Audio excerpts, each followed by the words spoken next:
जो गरीब है, चाहे वो किसी बिरादरी का, किसी जाति का हो, सबकी हम लोग मदद करेंगे। उसके लिए ये सब करवा रहे हैं, ये तो हम लोग करवा रहे हैं। ये देश भर में भी हो जाए, आई जो 50% पर है ये और आगे बढ़ जाए, सबसे अच्छा होगा। बहुत अच्छा। बिहार के मुख्यमंत्री नीतीश कुमार ने देश में आरक्षण की सीमा 50% से ज्यादा बढ़ाने की वकालत की है। उन्होंने गरीब सवर्णों यानी EWS को 10% आरक्षण देने के निर्णय पर सुप्रीम कोर्ट की मुहर लगने के बाद मंगलवार को प्रतिक्रिया दी। नीतीश ने कहा कि EWS को 10% का आरक्षण ठीक है। बिहार में जाति आधारित जनगणना भी अगर एक बार हो जाएगी तो 50% आरक्षण की सीमा को बढ़ाया जा सकेगा। इससे आबादी के आधार पर मदद दी जा सकेगी। हम बिहार में इस चीज को करवा रहे हैं, ये देश भर में होना चाहिए ताकि 50% आरक्षण की सीमा को बढ़ाया जा सके। दरअसल बिहार सरकार राज्य में जातीय आधारित जनगणना करा रही है। नीतीश कुमार ने आज संकेत दिए कि जातीय जनगणना के बाद जो आंकड़े आएंगे उससे आबादी के आधार पर मदद दी जा सकेगी।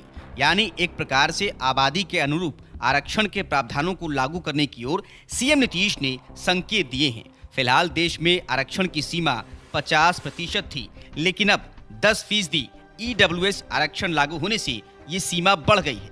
इसी की ओर इशारा करते हुए सीएम नीतीश ने 50% आरक्षण की सीमा को बढ़ाने की बात कही। इसके साथ ही नीतीश कुमार ने देश भर में बिहार की भांति ही जातीय जनगणना की मांग की। नीतीश कुमार पहले भी केंद्र की मोदी सरकार से जाति आधारित जनगणना कराने की मांग कर चुके हैं। हालांकि केंद्र सरकार ने उनकी इस मांग को सिरे से नकार दिया था। इसी के बाद नीतीश सरकार ने बिहार में अपने बलबूते जातीय जनगणना कराने की पहल की। अब उसी कड़ी में सीएम नीतीश ने आबादी के अनुरूप मदद देने की बात कही है। साथ ही स्पष्ट रूप से कहा कि जाति आधारित जनगणना हो जाने पर आरक्षण की 50% की सीमा को बढ़ाया जा सकेगा। देश में जाति आधारित जनगणना कराने वाले राज्यों में कर्नाटक शामिल है। हालांकि वहां आज तक उस रिपोर्ट को लागू नहीं किया गया।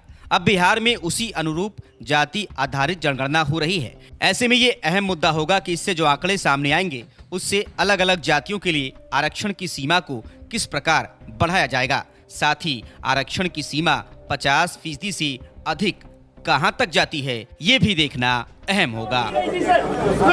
देखिए, 10% का आरक्षण वो तो पहले से ही हो गया था। हम लोगों ने भी कहा था, सुप्रीम कोर्ट ने कर दिया है, वो तो ठीक ही है जो उसका हुआ। लेकिन अब बाकी जो है ना, कि ये जरूरी है कि एक बार जाति आधारित जनगणना ठीक से हो जाए।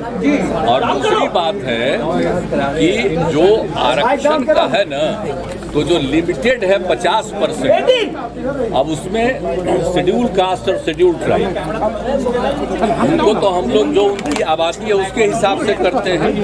लेकिन बाकी OBC और EBC का है, उनको आबादी के हिसाब से नहीं मिल पाता। तो इसीलिए जब वो 10% हो गया, बहुत अच्छा है। तो ये 50% का लिमिटेशन है, इसको बढ़ना चाहिए, ये अच्छी बात होगी। और उसके लिए जरूरी है कि पूरे देश का मतलब कि एक एक तरह का सबका आकलन पता चल जाए, ताकि किनका क्या आबादी है और उसको देखते हुए कोई जो मदद दी जाएगी।